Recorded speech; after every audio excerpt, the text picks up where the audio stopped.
I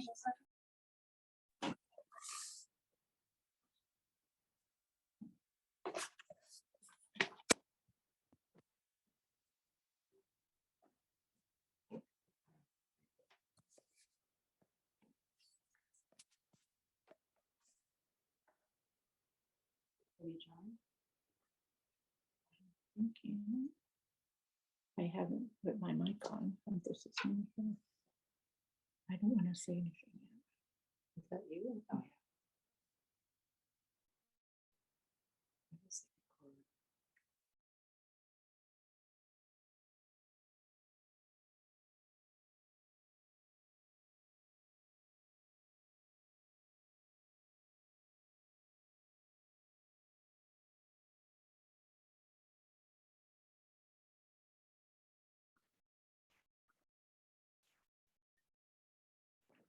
All right, hey everybody. I am gonna have my camera turned off. I got a bunch of kids in the background, but it looks like we got a good group rolling on in here. We are looking forward to having a conversation on all our favorite voting rights bills this year.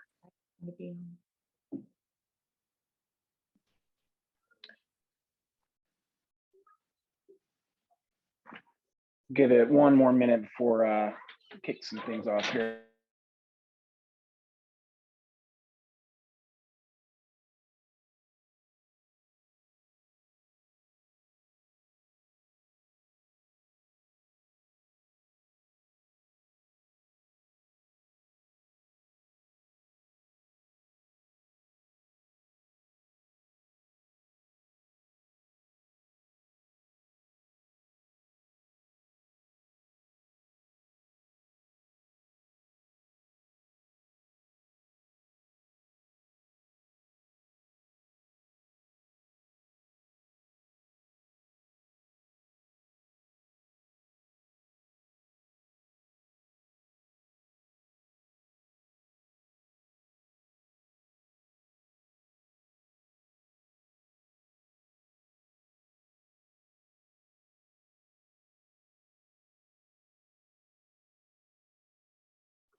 Okay, fantastic. I think we can start rolling here. There'll be probably a few more individuals who join us as we go here. We have a really good registration turnout, so thanks for taking some time to hang out with us. My name is John Cartier. I'm Director of Voting Rights for Civic Nebraska here.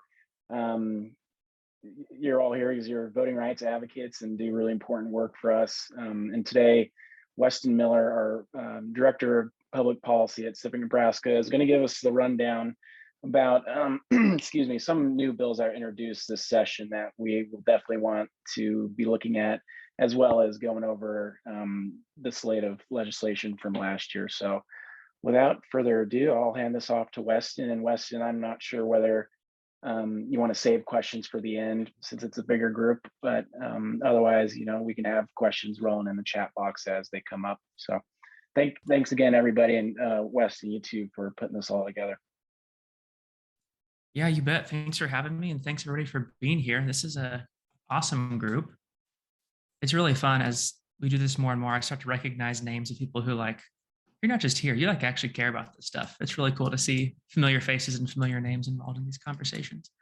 My name is Westin Miller. I'm the Director of Public Policy with Civic Nebraska. So I'm kind of our liaison down at the state capitol. I spend a lot of time hanging out in the Government, Military, and Veterans Affairs Committee, where most of our elections and voting rights bills get passed through. And sometimes they languish there for a long time. Sometimes they speed on through.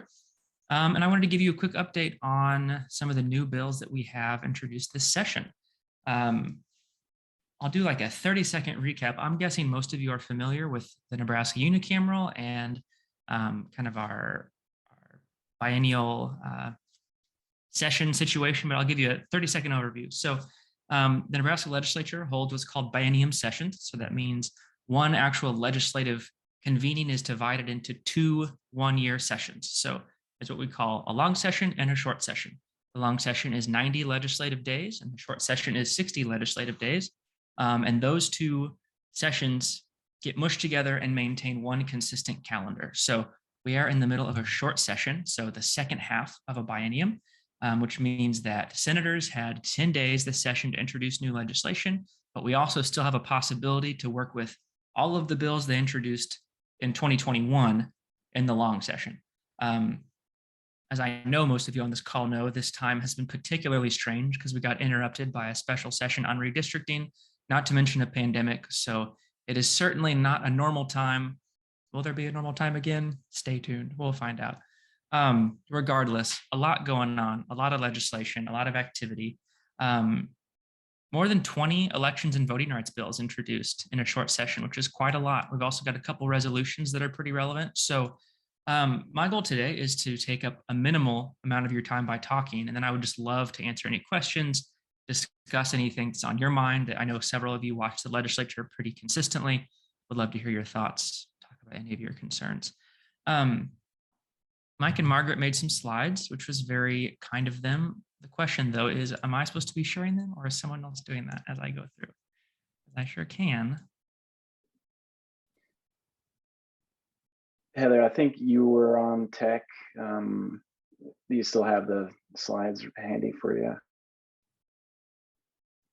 Yes, I will get right on that. Thanks everybody for your patience. Absolutely. Get that pulled up. Just one. I'll say some overview words while you do that, Heather. Thanks for helping me out. I am not a tech person, despite being young and wearing glasses. That is a common misconception, that this is not something you want me even touching. Okay, so a quick overview of this legislative session. So the first 10 legislative days are bill introduction. The Nebraska unicameral is obviously unique in so many ways, but it's not just that we're nonpartisan. It's not just that we're the smallest legislature in the country, but the actual day-to-day functioning of our body is really, really unique. I've been lucky over the course of this job to make some friends in legislatures across the country. And every time I tell them a couple of basic facts about the unicameral, their jaws just drop and they get, I think, what can only be interpreted as envious. Number one, the fact that senators can just introduce whatever bills they want. That's not a given in other states. A lot of that is because of party politics. A lot of people have to get the okay from the majority leader or the minority leader before they introduce a bill.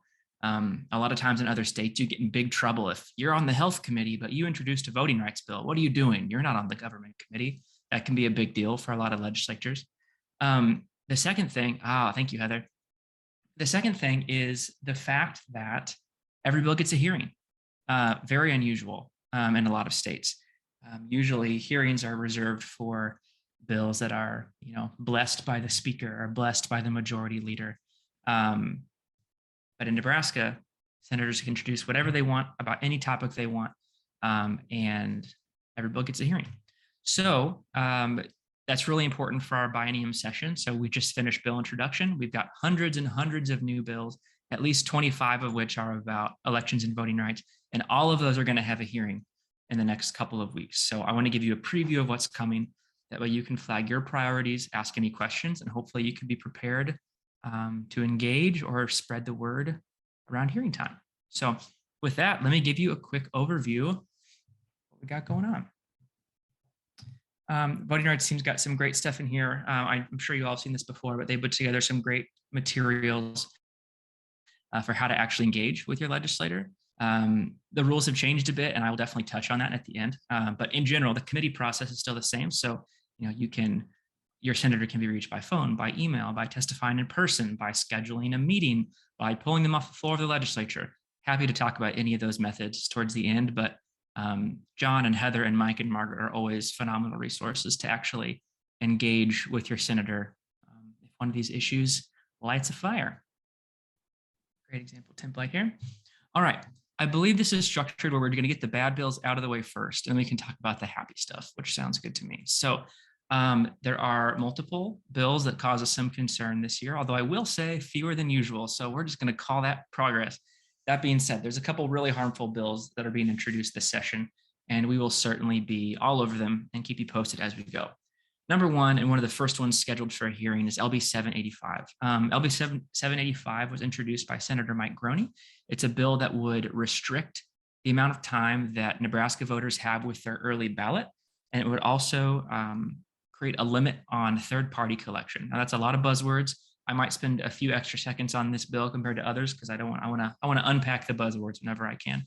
So what do I mean when I say we restrict the amount of time? So obviously, when it comes to elections, a lot of times it's not like criminal law where, in the Judiciary Committee, sometimes you'll find bills that just say like XYZ is a felony, end of bill. Okay. But when it comes to election law, right, we have to prescribe some processes so the bills can get pretty specific. We have to include a lot of timelines, a lot of calendar dates, a lot of expiration dates. So there's a lot of little details like that in election law. And as I'm sure you all know, while there certainly are a lot of high profile elections and voting rights issues like voter ID, for example, that makes a lot of headlines. Everyone knows what that is. I find that the real progress, but also the real danger comes in what I just call the boring election administration. The way that disenfranchisement happens on a daily basis is through little tweaks and deadlines and how we decide what office is open in what neighborhood and what the hours are of that office. So that's a big part of my job, is to be aware of kind of the boring stuff when it comes to election administration, because those things can have a serious impact on the day-to-day experience of voters. LB 785 is one of those bills. It really just affects the timeline to the administration. Right now in Nebraska, if you are voting early, the law currently says that the election commissioner or county clerk has to mail you your early ballot. I believe it says no later than 35 days before the election. So Nebraska voters have a right to have, in theory, 35 days from the moment it's mailed to the moment it's due. Obviously, one of the benefits of early voting is to be able to take your time, do your research, have collaborative conversations with a family member, or less than collaborative conversations with a family member, whatever works for you, and make an informed decision, not be rushed. Senator Groney wants to reduce that time from no less than 35 to, I believe it's no more than 20 days with your early ballot. Now, is this the end of the world? No, but does that make it a good bill? Absolutely not. When it comes to any sort of restriction like this, Civic Nebraska comes at all of these bills from the same place, which is if you're going to make life even a teeny tiny bit harder for Nebraska voters, is there a really good justification for doing so? That's the first question we're going to ask. We're not saying it's impossible or that you can never have an inconvenient bill that isn't worth it. We're going to have a really high criteria for what qualifies as necessary. And in this case, we can't get any sort of an answer as to why you'd even want to mess with this timeline. Now, the trolls on Twitter tell me it's because of voter fraud, to which I keep asking them to explain to me a voter fraud you can commit in 35 days that you can't commit in 20 days, but then they don't ever respond. So we're kind of stuck there. As a side note, as we know, the entire notion of early voting or voting by mail being some sort of a fraud machine is a talking point that just comes kind of from the depths of the internet without any actual evidence. Have people ever cheated using vote by mail? Absolutely. Have they been caught? Yes, they have, and they've been fined or they've been charged with felonies. Not a problem in Nebraska, certainly, as is verified from election stakeholders of all political stripes. Third-party ballot collection. I'm sure many of you have heard the term ballot harvesting. This is the idea that, it's a really poor metaphor in the first place, especially in Nebraska, because Nebraskans know that to harvest something, you have to plant it. And that's when the metaphor becomes really nefarious, that politicians are going out and creating votes where they don't exist. And you harvest those votes and you put them in your ballot box. Ballot harvesting is a really bad name for what I call third-party ballot collection. That would be when, let's say, I requested an early ballot, I filled it out, and then I broke my leg and couldn't leave the house. I could call Mike and be like, hey, Mike, could you please return my ballot to either a drop box or the election commissioner's office? Mike says, yeah, no problem, returns it. That is third-party collection, or what some people would call ballot harvesting. I choose that example on purpose because it happens to a lot of people. It's totally innocuous. It's a very important part of a voting system, since we on this call acknowledge that there are people who exist who cannot easily leave their homes or don't have rolls of stamps floating around in their house. So it's a very important part of the process. It's become kind of a lightning rod talking point for a lot of people. Ballot harvesting is kind of the next step to the fraud narrative. I think it makes some people genuinely nervous, and third-party collection is a strategy, unfortunately, that certain election campaigns have used to try to cheat before. So it's not perfect. That being said, it's an essential part of an election process. Civic Nebraska will always be opposed to any restriction on third-party collection until we can render it borderline unnecessary. And the very first thing you have to do in order to make third-party collection unnecessary is provide paid postage for all vote-by-mail ballots in your state.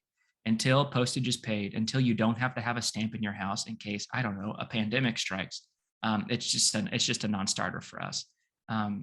We want to stop election fraud. Election fraud is bad. But number one, it's not a rampant problem. It's not a problem at all in Nebraska. And the way in which we address these solutions is extremely important. So we cannot restrict third-party collection until we've rendered it unnecessary, which means at a bare minimum, paid postage for all vote-by-mail ballots. John, you asked me and I didn't answer. Let's go ahead and save questions for the end, but please put them in the chat if you don't want to forget. And we'd be happy to, we'll go back through and address them all at the end. If it's urgent, interrupt. I don't care. But in general, let's save them for the end. All right. They won't all take that long, but let's move on to the next bill. All right, LB 828 is a bill by Senator Breezy. This actually, I've been at Civic Nebraska for 4 years, and I've actually never had a new elections crime bill, which is kind of interesting. There's a couple folks on this call who are much more expert in the world of criminal law than me, but I've been excited's a bad word because this is a bad bill, but intellectually excited to have a new crimes bill for the first time to kind of dive into. Senator Breezy's bill, and I want to, as a side note, say that something you'll never hear me do is dismiss a bill as good or bad because of the sponsor. I think that sort of like partisan trigger response is just extremely unhelpful. I understand it, but especially in my job, you're never going to see me support or oppose a bill because the sponsor's bills are usually good or usually bad, doesn't matter. I say that all to say that Senator Tom Breezy is generally extremely reasonable when it comes to elections. He's by no means like a go-to solid vote for us, like against voter ID or anything, but he's not an election conspiracy theorist. So this is not a like, oh, Senator Breezy's trying to overturn elections. I think Senator Breezy's trying to respond to a lot of constituent pressure, and he's trying to find something reasonable, which I can appreciate. I'd rather have this bill than like a bill to ban all vote by mail. That being said, it's still not a good bill, and we're still not going to support it. Let me tell you why. Number one, it's redundant. Everything that is made illegal in LB 828 is already illegal. They just have put it in a different name. As John said the other day, you're just making a crime into a double crime. So we have a new word, manipulation, but everything that is illegal under LB 828 is already covered under election law, chapter 32. The second reason we oppose it is the penalty is just unreasonable. Most election crimes in Nebraska are class 4 felonies, although I will point out, this is one of my first big discoveries at Civic Nebraska that sort of just gave me a realistic perspective on what's going on here. Almost every crime in election law that's committed by a voter is a felony. Almost every crime that's committed by an elected official is a misdemeanor, which I just find really interesting and a little bit disconcerting. So if I were to, as a voter, try to pay John $20 to vote a certain way, felony. But if an elected official goes to John and says, hey, John, I'll give you $20 if you vote for me, misdemeanor. All that to say, Senator Breezy ups the stakes dramatically and turns this crime into a class 2 felony. Class 2 felonies are what we charge human traffickers with in first-degree assault. It's extremely unreasonable to put any sort of election crime on the same plane as human trafficking, first-degree assault. It's just not a reasonable thing to do. The last thing I'll say, and this will be an important part, I think, of elections discourse in the legislature this year, is that it's really important to start asking, where are these bills coming from in the first place? Like, what are the voices? What are the motivations that bring these bills? And again, while I think Senator Breezy's motivations are good, the voices that are screaming that we need to have more severe crimes, that fraud is happening, that election results aren't legitimate, we have to push back against those voices at every turn. And if we just concede, sure, let's make it a class 2 felony, then what happens? Part of my job is to read good and bad election laws in other states. And I'm constantly looking in horror at Texas's situation. Over the summer, I did a pretty deep dive into Texas election laws. And guys, I'm telling you, I have an above average knowledge of how to participate in the election system. And I was reading through some of this stuff and I'm like, I'm not super sure I would know when I was breaking the law or not. Like, if I asked for help, but from the right people, and did I forget to sign the thing and I go by my middle name, is that okay? And I would absolutely bring up the temptation, like, maybe I just don't participate so that I for sure don't get in trouble. And that's, yeah, Michelle, that's right. That does seem to be the point. So we have to push back at every stop because, where does it end? All right, next bill. LB 858, much less nefarious, very interesting, still a bill we're opposing. So LB 858 is a bill introduced by Senator Clements at the request of the Secretary of State's office.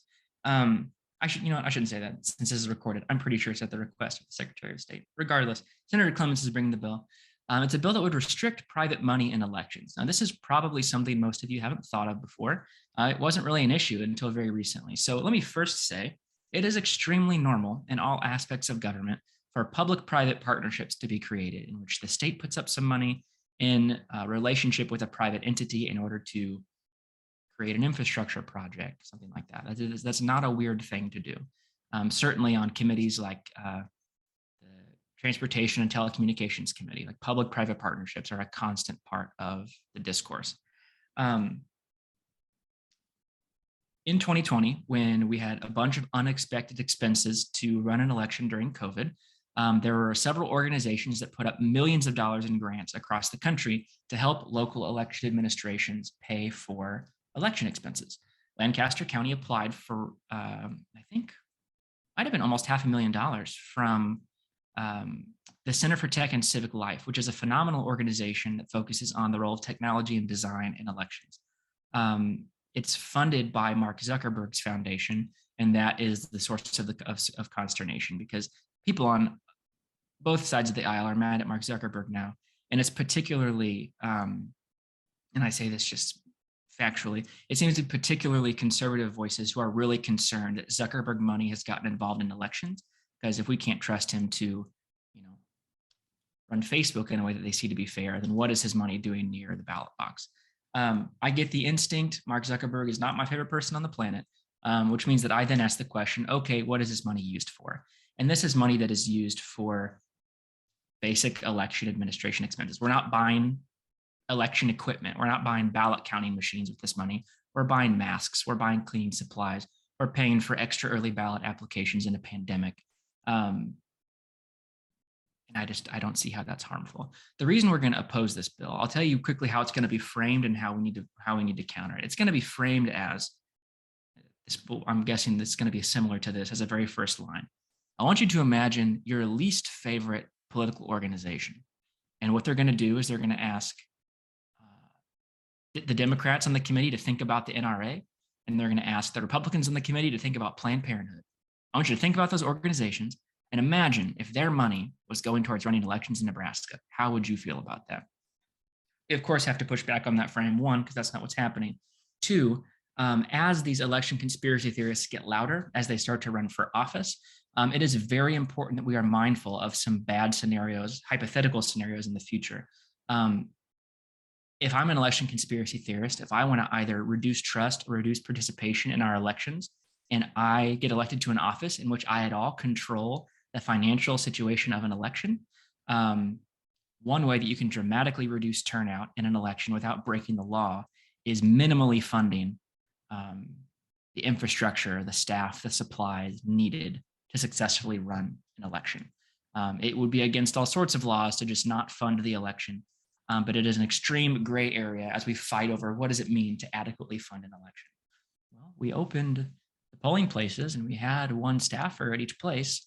Yes, it was a pandemic. No, we didn't expand vote by mail. No, we didn't provide masks, but it's fine. We cannot assume that money is always going to be there. And so I think to just eliminate this possibility over a concern, which to us is not really a concern, feels like a bad idea. Intellectually, we'll have to be ready to vacate all public-private partnerships in order to be consistent if we're going to support this law, because elections are an essential function of government, but so is infrastructure. So it'll be interesting. I don't think this is going to be a huge priority. I think it's more of a conversation starter, but as you can see, we'll be there to make sure that we don't just let it happen. Michael, I appreciate that point in the chat. Yeah, it was that money, I think, was essential. Now, we got lucky, and part of the confusion was that the state also, Nebraska also very responsibly allocated a lot of federal money, new HAVA, the Help America Vote Act. We had a bonus grant from them, which also provided an influx of cash, but that happened after Lancaster had already applied for the grant. So we actually ended up with too much money, they say, to run the election. So we had to return some of it. And that's part of what caused the administrative confusion. That is unfortunate. It's also better than not having enough. Let's not put ourselves in that situation in the future. Okay. Oh, yes. And I see we have my my candid description from the notes. Okay. All right. So LB 1077, that's supposed to say LB. It's a legislative bill. Is a bill by Senator Ben Hansen, which you can now see that I referred to as a CRT panic bill that also bans the use of legislative advocacy as a part of school curriculum. So just as a quick refresher, in case you've been sparing yourself this discourse, there is an intellectual pandemic in which we are becoming terrified of talking about difficult things like history and race and conflict in the United States. And some people's solution to this stress is to just ban the discussion of those things in schools. Feels pretty irresponsible to me. But on my Civic Nebraska hat specifically, we're really concerned about LB 1077 for one reason, and that is because at the very end of the bill on page 6, they proceed to, you know what, I'm just going to pull it up and read this for you really quick because it's pretty important that we phrase this correctly. One moment. As a side note, this bill is in the government committee, which is very confusing to me because it's about school curriculum, but there are some restrictions on government too. So I guess that's how we got here. Okay, the part Civic Nebraska is very concerned about. If you want to look it up later, it's on page 6, starts on line 24. Nope, 27. It says that no public school or teacher of such school shall require, make part of a course, or award course grading or credit, including extra credit, for student work for, affiliation with, or service learning in association with any organization engaged in lobbying for legislation at the local, state, or federal level, or in social or public policy advocacy, or, and it proceeds to describe the same thing, but for political activity. Can't be a practicum, an action project, or any similar activity involving social or public policy advocacy. This is really concerning to us. So that section in plain speech says that teachers can no longer make as a part of their curriculum a requirement that, even if it's just for extra credit, that students partner up with an organization like Civic Nebraska to engage on an issue they care about with the legislature. This is absolutely bonkers to me that we would not want to encourage students to get involved in the political process, either with a campaign or just with a nonpartisan policy issue. Now, the pushback will be, oh, they can still do it. They just can't partner with an organization to help them, which is saying, sure, 16-year-old, you can do it. You just can't have any help at all. I hope the senator takes your meeting. Now, I think that I know plenty of, I get a chance to work with a lot of 16 and 17-year-olds in Nebraska on issues like lowering the voting age, and I am confident many of them could figure it out. But why in the world would we want to make it more difficult? And the whole no partnering with an organization feels just really, really strange to me. So I think we should be doing whatever we can to encourage political participation by our young people, not prohibit it. Obviously, this kind of partnership is essential to the work that we do. I get to work with, like I said, young people all the time, engaging on some issues. I know the voting rights team gets people reaching out all the time asking to get involved with voter registration or learning how to come testify in a committee. And those are good things, and we shouldn't be discouraging them. So we'll keep you posted on this. This is going to be, I would imagine, a rough hearing to be a part of and to listen to. But nonetheless, needs to be done.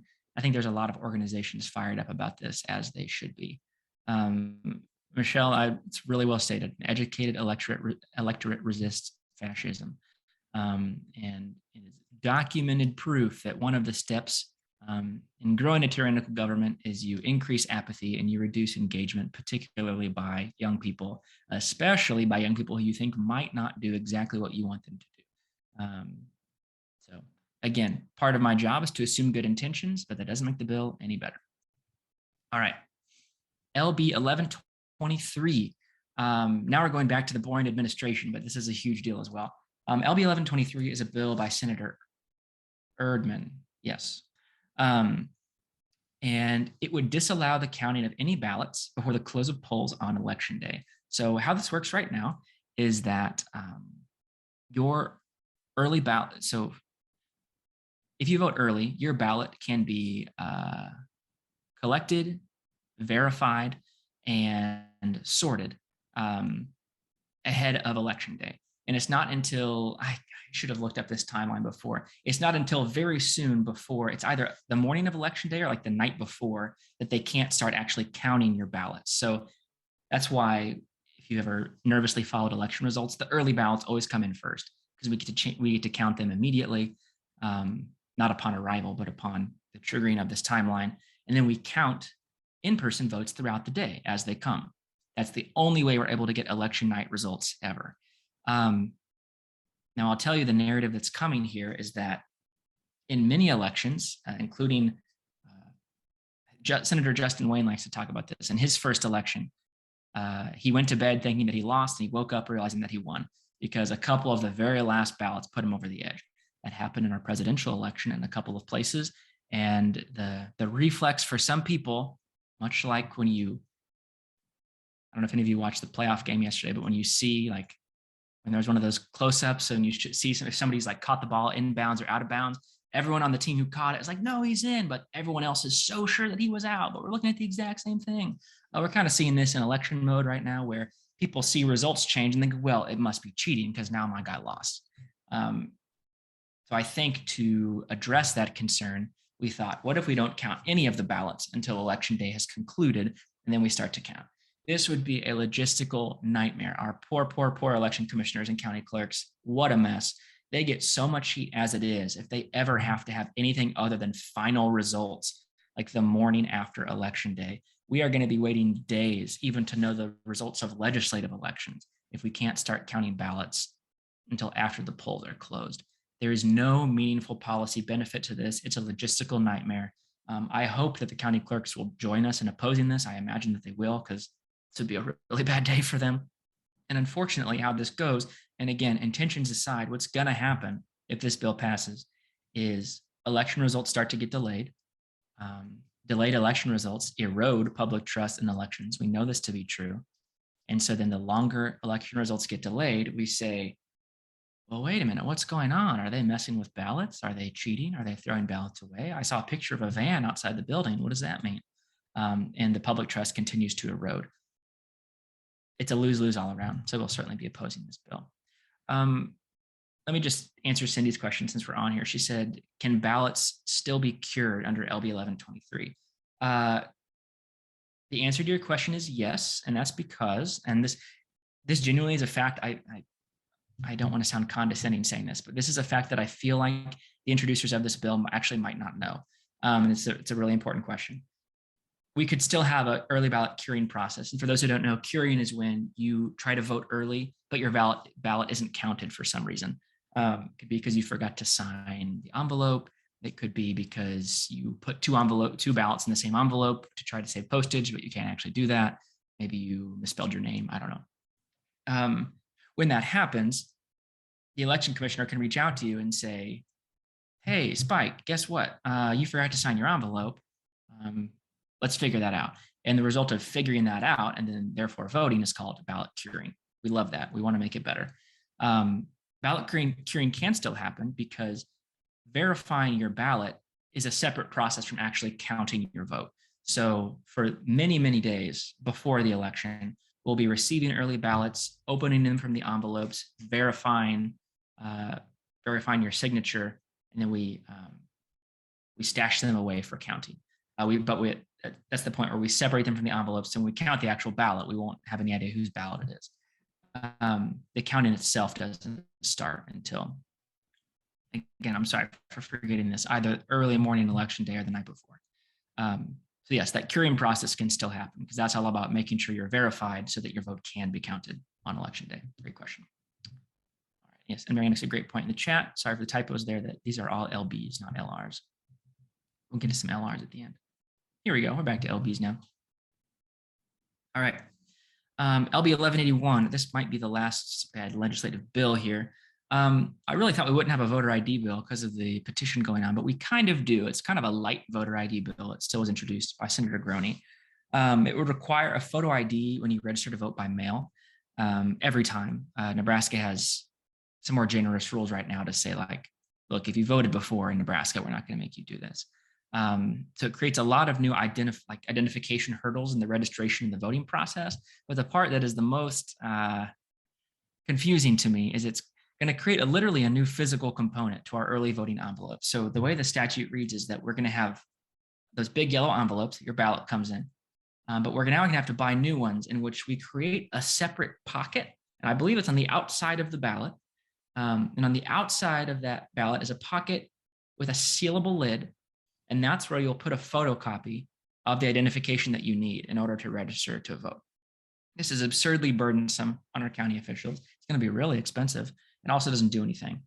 So it's a bad deal for election officials. It's a bad deal for voters. I think Senator Groney for the last 2 years or so has expressed some concern about the early voting process, which is totally fine.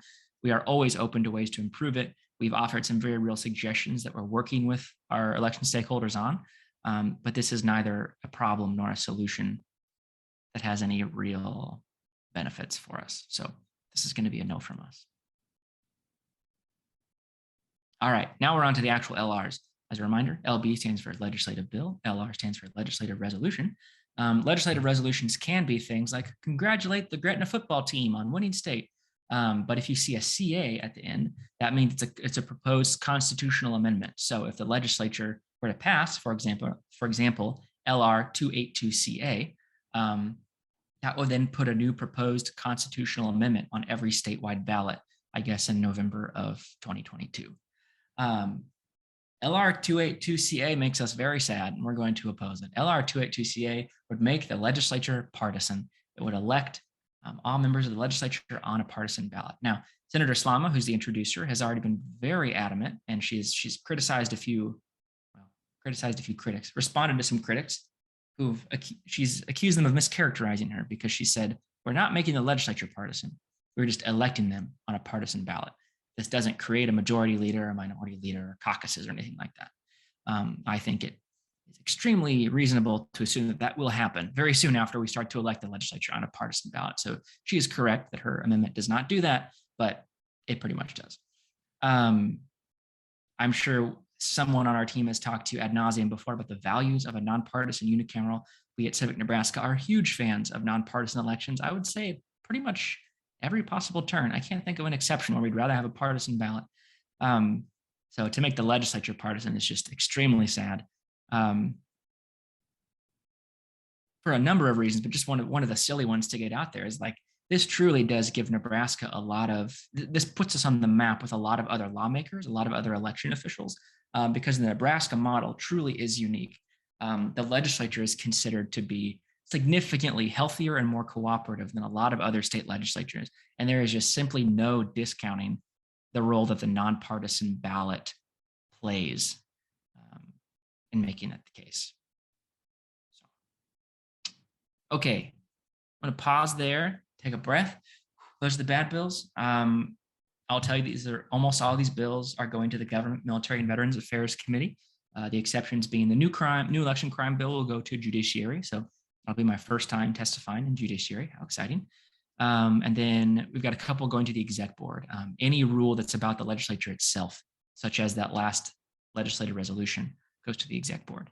So we'll certainly keep you posted as those progress, but there are several really good bills we're excited about too. So let me run through those, and then I would love to just answer your questions and stop talking your ear off here. So first, LB 743. This is a bill by Senator Erdman. So Senator Erdman has always had a strong interest in the Open Meetings Act. He's, in the 4 years that I've been here, he gets very fired up about making sure that political subdivisions, local governing bodies like county boards, for example, don't conduct their business in secret, because he says that voters gain nothing. And we totally agree with that position. That's why the Open Meetings Act exists. It creates some basic guidelines for, let's say, the Omaha City Council. The Open Meetings Act is why the Omaha City Council can't conduct their business in secret. It's against the law. Now, what some local political subdivisions, and I don't know if there are specific ones he's mad about, but the way that local political subdivisions sometimes get around the Open Meetings Act is they get very literal about the language, which talks about the governing body and committees. So local governing bodies then create subcommittees, which they argue are not listed in the legislation. And those subcommittees conduct meetings in secret. Then they report back. Very, very sneaky, not within the spirit of the Open Meetings Act. So Senator Urban would like to clarify that subcommittees can also not conduct their business in secret. We love it. Seems pretty simple to us. Oh, this is my favorite. This is not at all the most important bill of this session, but I'm not ashamed to say it's my favorite. LB 777 would create a digital video archive of the Nebraska Legislature's proceedings. Now, if any of you have ever heard me talk about anything before, you know that I am a huge believer in transparency and accountability, and I believe that there is no single remedy to all of those things more effective than just put the videos online. And if you say I misquoted you, pull up the clip. We can figure it out. If I can't remember what position you took on this bill, why don't I pull up the committee video and watch it again? It's a great way for, I think, for citizens who go to committees to participate. It's very rewarding to be able to show that video to other people. Be like, hey, look, this is me showing my voice. And I didn't have to find it from the registrar by sending an email to get a transcript. There's actually a video. I think it's great for education. This allows, and even this would still be legal after LB 1077, I think, but it would allow teachers to incorporate like actual video footage of lawmakers engaging in debate. Rhetoric and argumentation, debate and discourse is a huge, huge area of passion for me.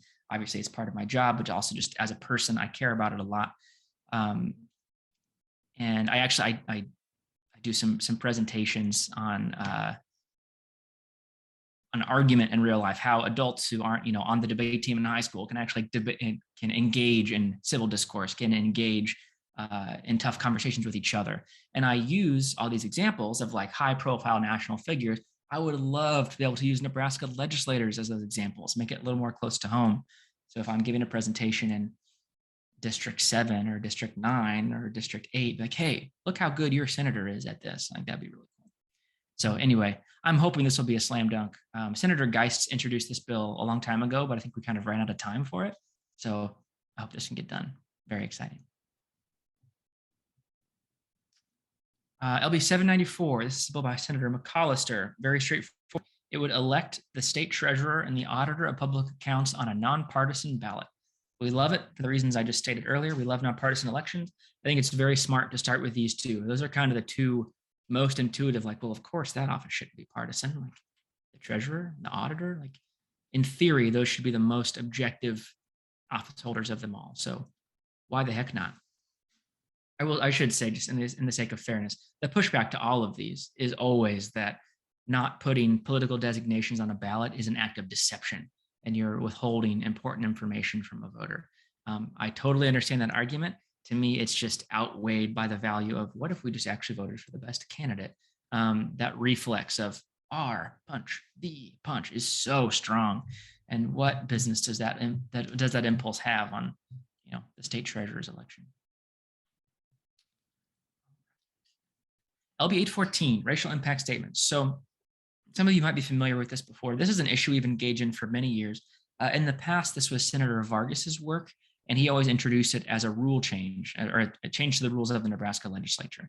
There are several states, including Iowa, who, whenever they have a bill that's about criminal justice, so if it creates a new crime, if it eliminates a crime, just like the Legislative Research Office produces fiscal notes, which just says, hey, here's our best guess of how much this is going to cost.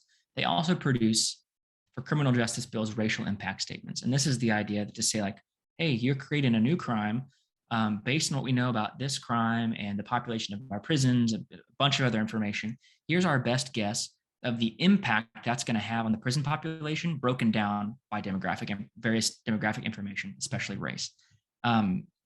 Our argument here is, why in the world would you not want to have that information? I think having more information can't hurt. Specifically, as long as Nebraska disenfranchises people with felony convictions, we will always have a vested interest in, one, just reducing that number across the board, but two, especially making sure that that number is at least doesn't disproportionately impact Black and brown Nebraskans as it currently does, because the numbers are way out of control and not reflective of the actual population. Yeah, I think that's it for that. LB 816. This is a bill that's going to the Judiciary Committee. Very simple, very important. So Senator McKinney Oh, I'm sorry. And Senator McKinney, I don't think I said that. He brought LB 814. Senator Vargas is no longer, he's kind of passed the torch. So it's now a bill by Senator McKinney rather than a rule change by Senator Vargas. LB 816, also by Senator McKinney. This creates a provision about data collection for new inmates. It requires, and I have to go back and make sure there's nothing else, but the part that we love is it requires when someone is admitted into prison, it requires that the state records their last address at which they lived before they were admitted. This is important for something that we call prison gerrymandering. So Nebraska is one of many states who counts incarcerated people as residents of the prison in which they are currently residing, rather than as their actual home. As you might imagine, number one, that's not accurate. Number two, it can inflate the population of districts that have prisons, and it deflates the population of districts from which those people come, particularly if it's really concentrated. So the whole idea is to be able to at least have the data so that Nebraska can actually have a discussion about prison gerrymandering. We tried to have a conversation. Our friends at the ACLU are great about pushing this issue. And we tried to have a conversation, I think just last session about this. Kind of the pushback was like, well, how could we know where they were? And so this is a great way to solve that problem. LB 841. All right, so this is, I'll do some quick unpacking of some letters here. So this extends UOCAVA protections to Nebraska National Guard and certain emergency responders. So UOCAVA stands for the Uniformed Overseas Citizens and Voters Act. It is a large piece of federal legislation that was passed in the 80s, and it's actually a very pro-vote by mail bill. It's just not really framed that way, and I'll just stop there. It's not really framed that way, but it's totally a pro-vote by mail bill, and it's very, very good.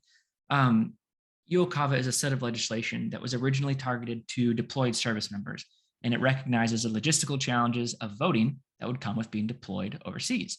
So members of the military are granted all sorts of special exceptions and leniencies when it comes to voting. They can request and return their ballot via email, which the rest of us cannot do. They're also given extended deadlines if they want to vote by mail. LB 841 extends those protections to Nebraska National Guard. And then if you were, say, a police officer who had been, or I think it would also include firefighter. Let's say you were a firefighter who had been sent to Colorado to help put out some fires during an election season. The idea is that you could use these UOCAVA protections to make sure that you could easily cast your ballot.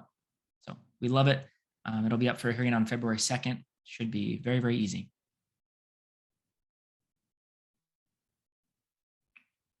LB 843, there is so much going on here that I can't even begin, but I'm happy to answer questions if you have any. Every year, the Secretary of State's office asks the chair of the government committee, in this case, Senator Brewer, to bring kind of a cleanup omnibus bill for all things elections. Chapter 32 of the Nebraska statute is where all our election laws live. There are hundreds and hundreds and hundreds of pages, and it will take until I'm 500 years old to correct all the typos and make it all as well written as it could be. So LB 843 includes a couple like legitimate, just like language fixes.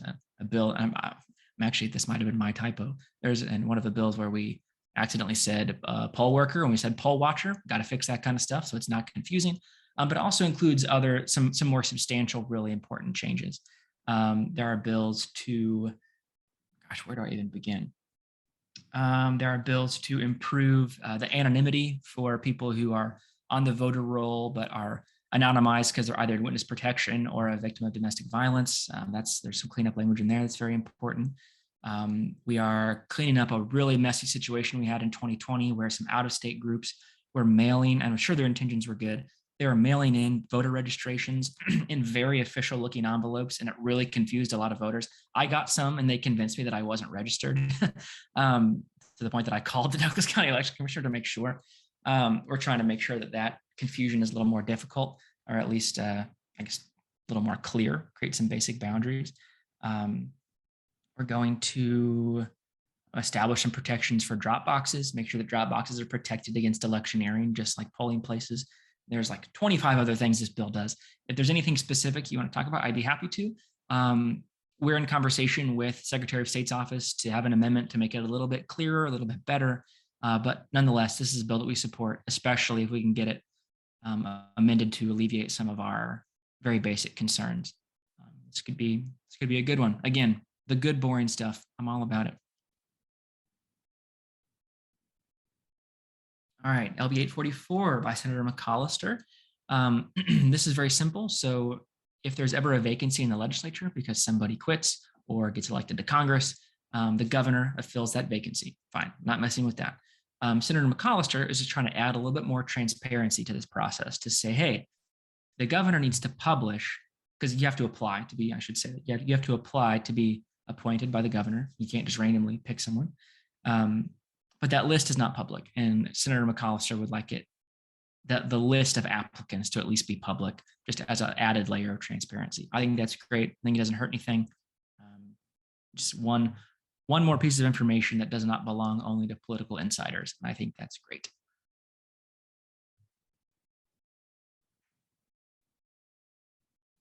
LB 928, this is a bill, we're not involved in this. I saw it and it looks great. I have yet to talk to Senator Sanders to see what's up, but Senator Sanders, who's the newest member of the government committee, she has a bill to require closed captioning or transcripts for certain campaign advertisements.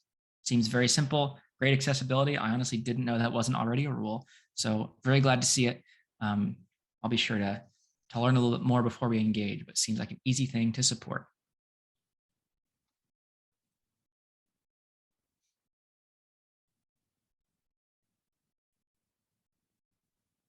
LB 930. Okay, so this is a new version or a new version of a similar bill Senator Hunt has had in the past, and we love it. So something I'm really trying, or a conversation I'm hoping to really push in the Nebraska legislature. We talk a lot about accessibility for voters, right? To make sure there aren't unnecessary institutional barriers to casting your vote. That's important, but it is equally important that if people want to go beyond voting and actually run for office, there are not then new institutional barriers that make it harder for certain people to run for office. Senator Hunt ran for office in 2018 for the first time. Yep. She ran as a single mom. That's obviously, running for office is expensive and it's for a job that doesn't pay very well. And so she found, and is currently finding, that there are plenty of rules in the Nebraska Accountability and Disclosure Commission about, she's allowed to use campaign funds to pay for certain expenses she incurs as an office holder, right? But she has a kid, she's not allowed to use those expenses for her kid, even if they have to come along. So that's just a huge expense that she has to incur out of her personal checkbook. I think it's a huge barrier to office holder accessibility. LB 930 simply clarifies that basically childcare expenses incurred as a result of official duties can be covered just like they would be for the parent. I think it's great. I think it's simple. This is a bill that sort of just languished in committee before. I don't know why. If we would just make this, if we package this with something, it should be on the consent calendar, but it won't be. This should be pretty easy. So hopefully we can get this out of committee this session. We're getting close. I can feel it. All right, LB 965. This is a cool creative idea by Senator Bostar. He wants to, so Senator Bostar is very passionate about making Election Day a state holiday. He brought a bill last session to do just that. And some of his pushback was, hey, it's really expensive every time you implement a state holiday. So figure that out. He said, okay. So he's changing the way we observe Arbor Day as a state to say that it alternates, and every election year, Arbor Day is actually going to be observed on Election Day. Therefore, there's not an extra holiday, but suddenly Election Day is a holiday. It's a great idea. It's a little confusing. So this is not like an urgent priority, but I love the creativity. Looking forward to the discussion. It's a cool idea. I love it. All right, LB 1263. This is another bill by Senator Clements, brought by the Secretary of State's office. This one we love. We did not like the first one. We love this one. This is to, so you can see the tag there, provide for secure ballot drop boxes under the Election Act. Now, why would we do that? We do that because we are election nerds in Nebraska. Our new favorite thing to do is compare ourselves to Wisconsin, because Wisconsin is in a world of hurt when it comes to running their own elections. And because of our election schedule, we usually see them kind of blow up right before we run a really successful election. That's what happens in COVID. I feel bad saying that, but that is what happened. Like, Wisconsin was an absolute mess. We saw the lines, we saw the political drama. Nebraska's was just smooth as butter right afterwards. Felt kind of good.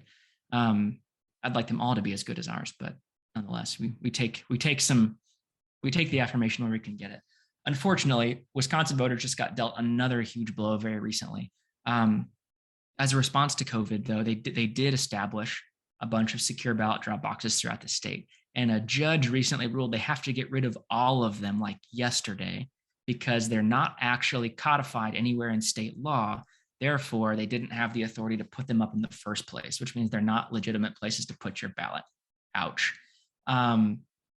This happened, and we thought, you know what other state doesn't actually mention drop boxes in their statute is Nebraska. We should do that. So LB 1263 actually creates ballot drop boxes. They're loosely referenced, but they're not defined at all right now. LB 1263 defines exactly what a secure ballot drop box is. This is great. This should be a slam dunk all across the political spectrum, though, because even if folks are in a, like an election security panic, it also clearly lays out the safety features of a ballot drop box. It has to be bolted into concrete. It has to be locked. It can only be accessible by the election commissioner at these certain times. Great stuff. So we feel good about this. It's got a bunch of co-sponsors. This should be an easy but important bill. Meg, I see your question. I want to come back to that in just a moment. It's a great question. Okay, LR 269CA. This is also a proposed constitutional amendment. LR 269CA by Senator Hunt would create an independent redistricting commission. I think most of you are familiar with what this is, so I'll give you an overview really quick just in case. So in a lot of states, including Nebraska, state legislators draw their own legislative maps. This just happened in September. It's a big old mess. Best case scenario is that everyone's only kind of mad, and then we come back 10 years later and we've all forgotten how it worked, and then we get mad again. Redistricting is the worst. It's inherently partisan. So the question's always been asked, what can we do to make this at least a little bit better? A solution that's happened in a lot of different places, including Iowa, is to establish an independent commission. So people who are not elected officials who then draw the maps, which then the legislature usually has to approve. Is this a magic solution that will make redistricting perfect? Absolutely not. Is it better than nothing? I think so. I'll be honest, and our voting rights team knows this. Like at first, I was really hesitant because I thought, wait a minute, at least now, like if your senators draw bad maps, you can vote them out, right? It's like that's important, and I do still think that's an important argument. But we still have legislative accountability in this process because at the end of the day, legislators are still accountable to voters if they, appoint politically charged commissioners, or if they let those commissioners draw silly maps and don't do anything about it. It's still the legislators who will be held accountable. And I think there's just an undeniable public trust benefit to not having state legislators draw their own maps. Nobody sleeps better at night knowing, wow, my senator took a pen and drew around my neighborhood to make sure I was here and not there. That's just bad. It's just bad for public trust. It's bad for participation. This is at least a little bit better. So we think this is great. Obviously, redistricting just happened, and this is going to the exec board, which historically is not wild about redistricting reform. Nonetheless, I'm very grateful Senator Hunt decided to have this conversation now and not wait another 10 years where we all come back and go, oh, I don't remember what happened. Was it good? Was it bad? So it's good to have this conversation now. So great. If redistrict, I know a couple of you are redistricting fiends. This will be up on, is it this Thursday? Yeah, Thursday at the exec board at noon. So if you want to testify, you're welcome to.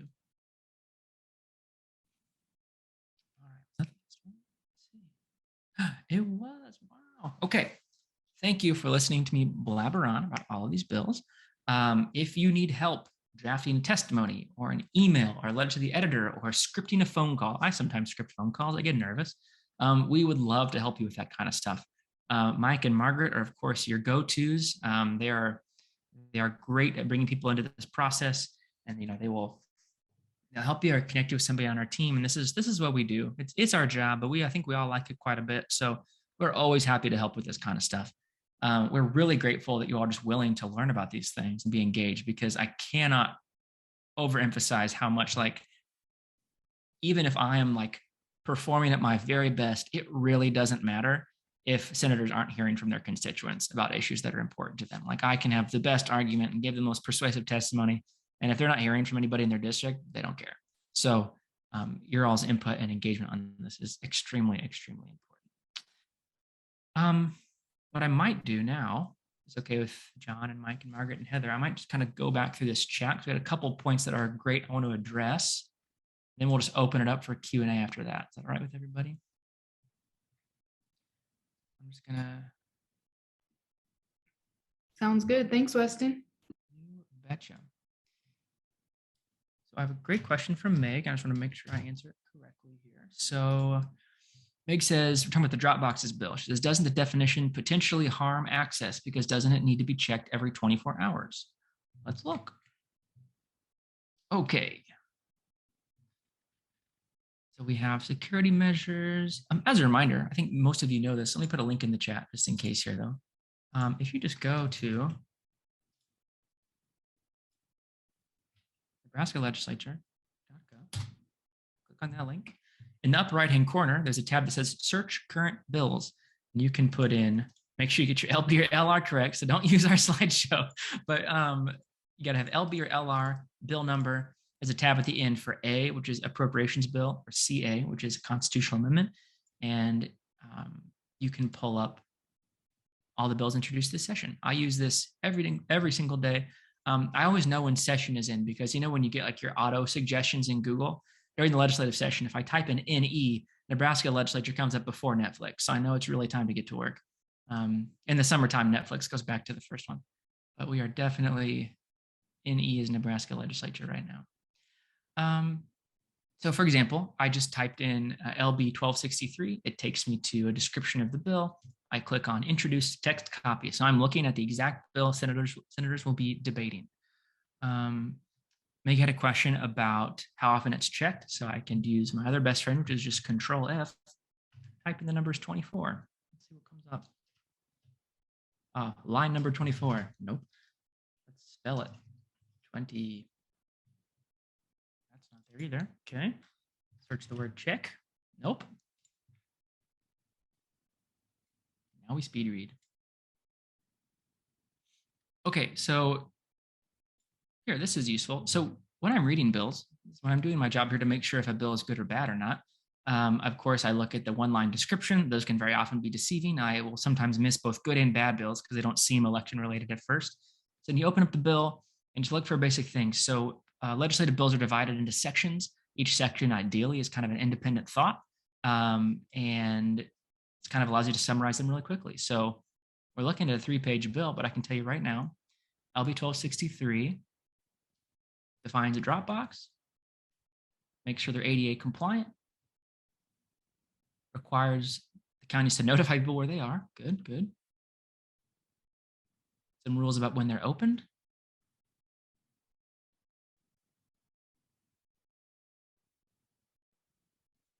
Collection. I don't see anything about the 24-hour thing, but I'm going to give it another look and double check. Yeah, Cindy, I should have shared my screen. That would have been really smart. You're right. 1 second here. Let me do that. That's a good idea. Can I just share a window? I hope so. I'll tell you all that one of my worst character traits is keeping so many windows and tabs open. I'm always concerned. No, I don't have any secrets. Here we go. Okay, can you all see my screen here? Again, don't be fooled by the glasses. I have no idea what I'm doing.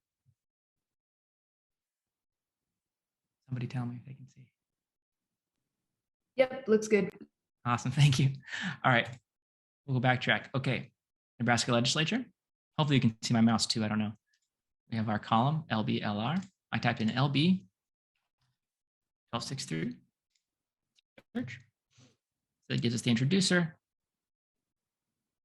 Basic description of events. I see now that there's been a hearing scheduled for February 2nd. I click on here, introduce copy. Oh, Cindy, I'm really glad you queued me up for this. Thank you. Huge information that has changed this year. I think it's a really dreadful change, but nonetheless, it's my job to tell you about it. I'm optimistic about part of it, but for now it's bad. They have totally changed the process of submitting letters to the Nebraska Legislature. So in the past, you could submit a letter in advance of a hearing, and your letter would be included as a part of not the transcript, but the record. So if I were to submit a letter on LB 1263, I've got to do it a day in advance. I say, Chair Committee Clerk, please include this as a letter for the record in support of LB 1263. So then later I could go to the registrar and say, hey, can I see all the letters in support of LB 1263? Mine would be included. They have done away with that completely. I'm so distraught, very silly. What they've done instead is transition to an online comment portal, which in the future will be great. For now, it's terrible because half the legislators don't use it, but in the future could be good. So if you look at my screen here, I can click submit comments online for LB 1263. I have some descriptions. So give this a look, ideally in advance of your desire to use it. The deadlines are the same. I believe it's still noon the day before. These are still have to be submitted. And they'll still be included in the record. I'm still not clear, actually, if this means it'll be an exhibit I can actually request, or if they just go into a database to which I don't have access. I honestly don't know. Nonetheless, click yes, fill this out. 500 word limit. Make sense? Excellent. All right.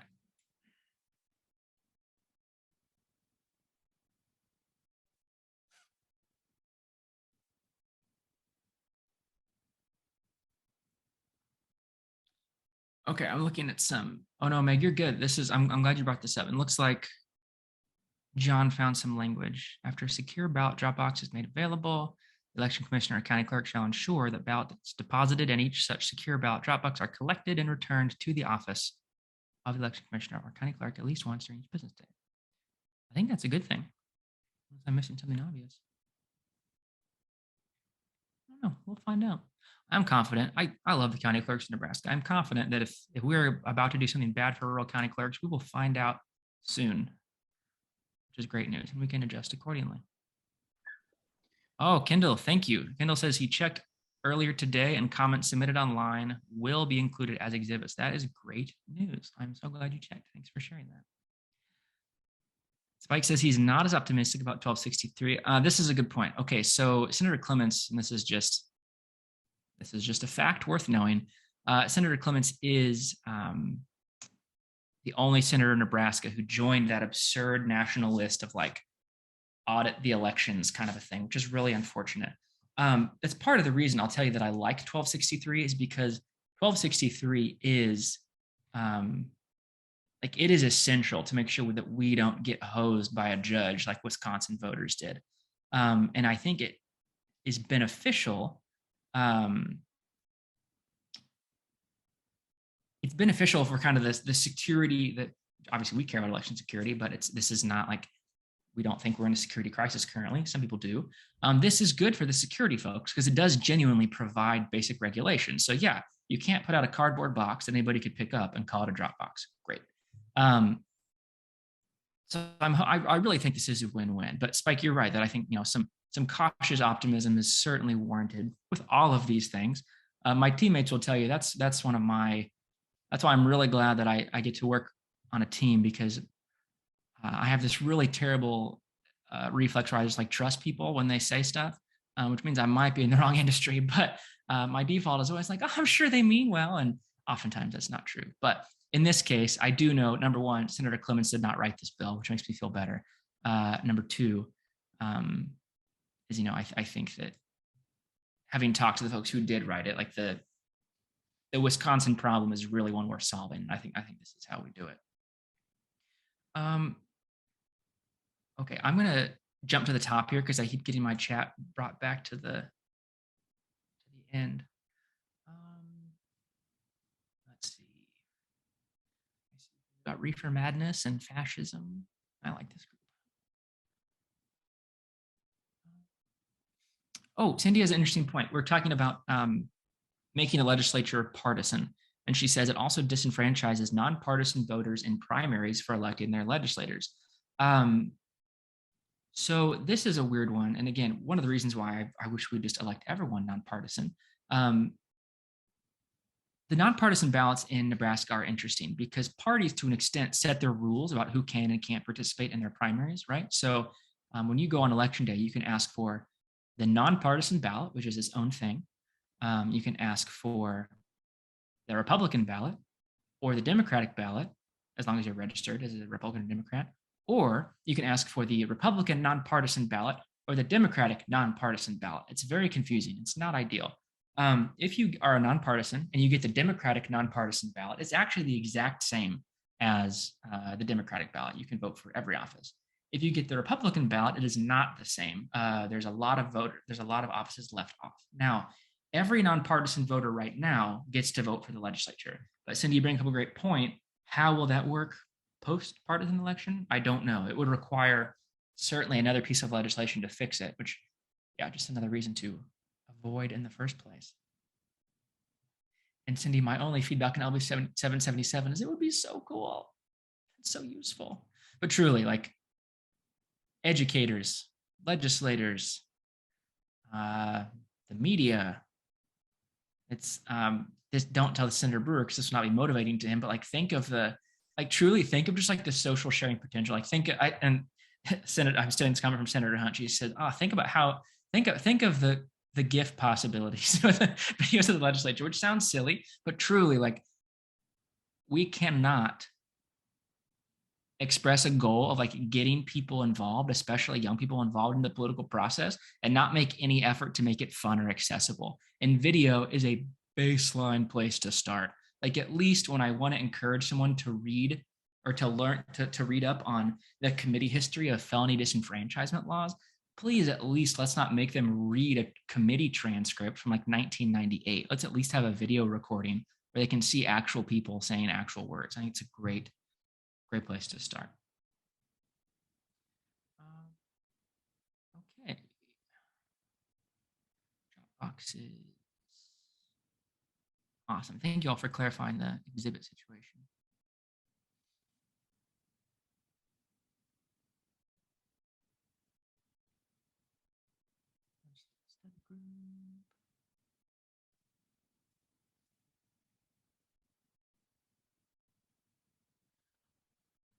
All right, let's see. Heather says, my concern would be that counties might limit the number of drop boxes located across the county due to their limited capacity to collect ballots from drop boxes daily. It is a great point. Right now, the majority of Nebraska counties only have one drop box to begin with, because remember, we are a state with way too many counties, and many of them are sparsely populated. So like, yeah, Douglas and Lancaster, or Douglas at least has a bunch, but there's some counties that only have one. So it's certainly a factor. I will, what I need to do before this hearing anyway, we've got some time, but I need to figure out if that collection routine is from another state. But nonetheless, I will say, like, general good principle of election security, and this is, I think I could get all Republicans and all Democrats on board for this philosophy, is you want, as often as possible, you want all of your secure documents to be inside the clerk and election commissioner's office. You want the number of trips from A to B to be minimal, and you want the number of people touching them to be as few as possible without being singular, right? Like, you've got to have steps of verification, but you want to have as few people as possible with permission be touching these ballots and moving them, as long as you have like a robust verification process in place. So, but see, this is interesting. It's a reason I'm glad to have this Dropbox conversation is because honestly, it's nice to talk about an election bill. It's actually about like good election mechanics and not like, was the vote stolen or not? Oh, I need to stop sharing my screen.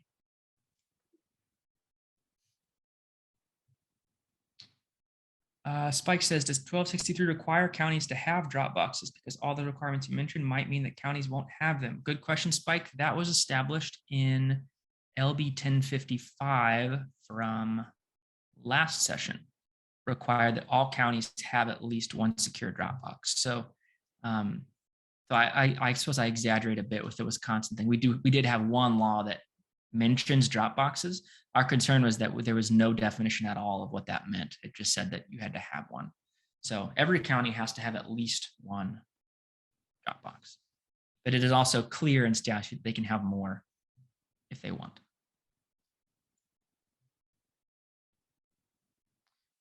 Okay, folks, what other questions do you have? I've said so many words at you about election bills, both good and bad. I would be thrilled to answer any questions about these bills, legislative process in general, anything you're especially excited or dreading.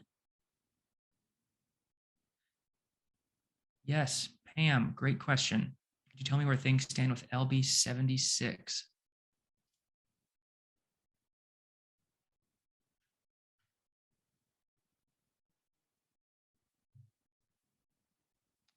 Pam, are you talking about the Electoral College bill, that LB 76? Because I don't think that's been reintroduced.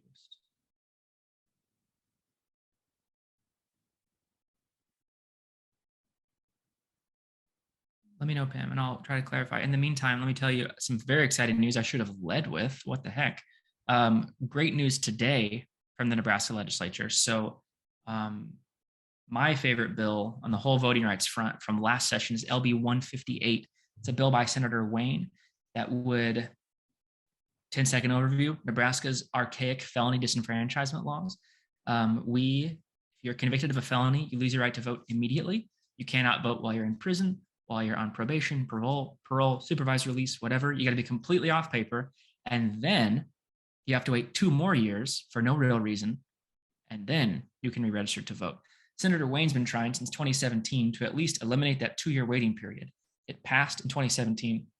It was vetoed by the governor. The veto was not overridden. He reintroduces the bill every year. He reintroduces the bill every year. It's currently LB 158. And as of today, LB 158 has been advanced out of the Government, Military, and Veterans Affairs Committee, which is great news. It's placed on general file. There's a good chance that Senator Wayne will prioritize it. That's not been a commitment from him. I will tell you, in previous years, he has said on the record, if you advance this bill from committee, I will make it my priority. But he has not said it this year. So if you're bored, remind him that he said that and say, hey, thanks for your commitment. Also, prioritize it because it's time to go. Could we override a veto this year? I don't know. But if anybody can get it done, I think it is Senator Wayne. It went from being stuck 4-4 to advancing 6-1-1. Would have been 7-1, but Senator Blood has a sick family member and she was out taking care of him. So very exciting news. Of course, always grateful to Senator Wayne for working on that issue constantly. Okay, great. Thanks, Pam and Spike. Yes, LB 76 is still hanging out in committee where it will remain.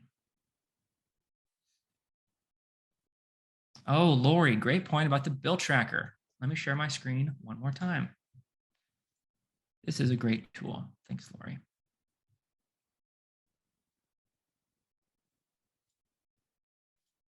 All right, check this out. So if you're back on the Nebraska Legislature, because there's so many bills, how the heck do you keep track? Go to the main page, nebraskalegislature.gov. On this left side here, scroll down. Congratulations, you're all now lobbyists. Go to For Lobbyists. Click. Bunch of drop-down tabs. Click on Legislative Activity and Information. Click. There's a little pop-out here called Bill Tracker. Click on Bill Tracker. You want to use here on the right. This is a free service. Click Log In. You can see mine set up here. Once you create an account, you can track up to, let's count, 15 bills. What happens now that these are tracked is I'm going to get an email every single time. Let's show up the page I'm talking about here. Every single time this page gets updated, so anytime there's new activity on a bill, I get an email, as long as LB 158 is listed on my tracker. Super useful. Thanks, Lori, for that recommendation. Great catch. Up to 15 bills. And hey, if you're one of those people, use multiple email addresses. Why not? Knowledge is power. All right, any other questions, concerns, issues you feel like I skipped over or talked too fast through? Probably most of them. Oh, Cindy says, get over yourself, man. You don't have to be a lobbyist. You can find under the For Citizens section too.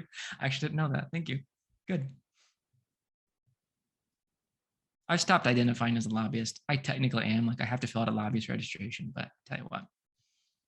Yes, Heather, thank you. So the committee staff and the government committee is great about thematically scheduling stuff. So you can kind of know each day will have a pretty clear theme. So election days are usually pretty concentrated with stuff. The first election day coming up is Wednesday, January 26th. Let me show you all the bills that are coming up.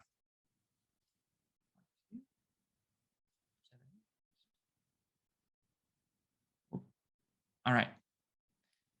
Room 1507, 1:30 p.m. Wednesday the 26th. We have the big confusing omnibus bill. We have the private funding and elections bill that we'll be opposing. We have the restrictions on early voting we'll be opposing. We have another small election bill I skipped over because honestly, it's a little confusing. But if you want some small town drama, there's been some. Oh no, I'm blanking the name of the town again. Somebody help me out. I feel so rude, but I always forget. It's just in the news. Was that Cass County where they recalled somebody on their board and then a recall election and the county board said, "No, we're not doing it." Is that what you're talking about? Yes. Thank you, Mike and Sherry. That's right. Yes. So there's recently been a recall election that was pretty much ignored. Senator Boestar has a bill to say, hey, you have to enforce the results of recall elections. We obviously support that notion. I'll tell you that our rule on like taking a public position is, do we have anything to offer? And on this case, all I would do is show up and say, yeah, you should enforce recall elections.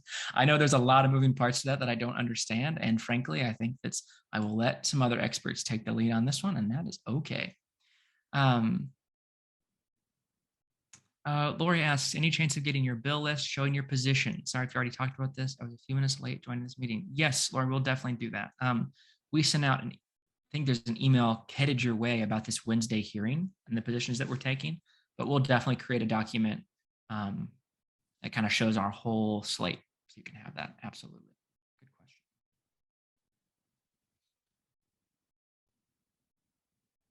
question. So as a reminder, if you all are interested in any of these bills on Wednesday, you of course are welcome to show up and testify. If not, we walked through that public comment section, and yes, Michelle, perfect timing. The comment is going to need to be in by noon tomorrow in order for it to be considered a part of the record. If you comment after that, senators would still be able to see it if they look it up. But again, I've been told that is some, but certainly not all senators who really take that comment portal super seriously. But still, better late than never, certainly. I have a feeling there'll be some pushback next session to, I think probably in the Rules Committee, to try to make this a little bit more accessible. But for now, it's not really a fight to be had. All right, last call for questions, concerns, things I missed. Anything else I need to share my screen for?